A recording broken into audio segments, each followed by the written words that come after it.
Chapitre 3. Mon fils, n'oublie pas mes enseignements, et que ton cœur garde mes préceptes, car ils prolongeront le jour et les années de ta vie, et ils augmenteront ta paix. Que la bonté et la fidélité ne t'abandonnent pas.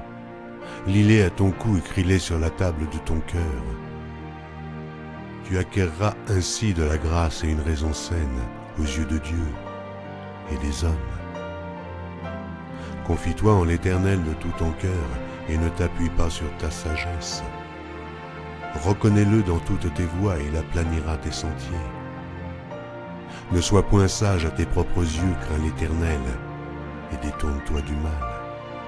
Ce sera la santé pour tes muscles et un rafraîchissement pour tes os. Honore l'Éternel avec tes biens et avec les prémices de tout ton revenu. Alors tes greniers seront remplis d'abondance et tes cuves regorgeront de mou. Mon fils, ne méprise pas la correction de l'Éternel et ne t'effraie point de ses châtiments.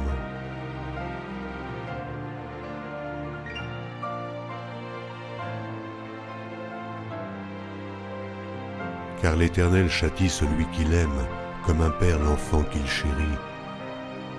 Heureux l'homme qui a trouvé la sagesse et l'homme qui possède l'intelligence, car le gain qu'elle procure est préférable à celui de l'argent, et le profit qu'on en tire vaut mieux que l'or. Elle est plus précieuse que les perles, elle a plus de valeur que tous les objets de prix.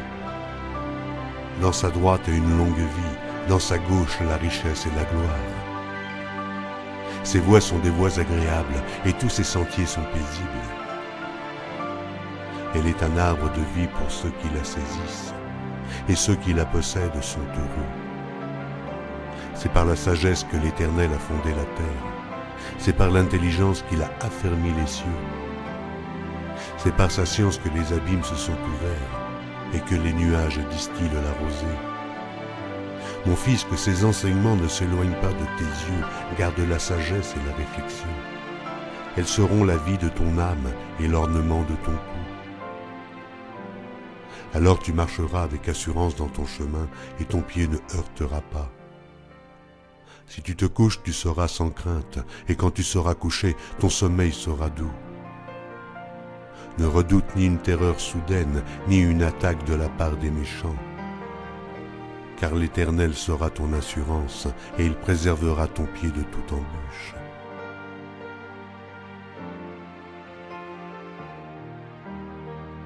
Ne refuse pas un bienfait à celui qui y a droit quand tu as le pouvoir de l'accorder.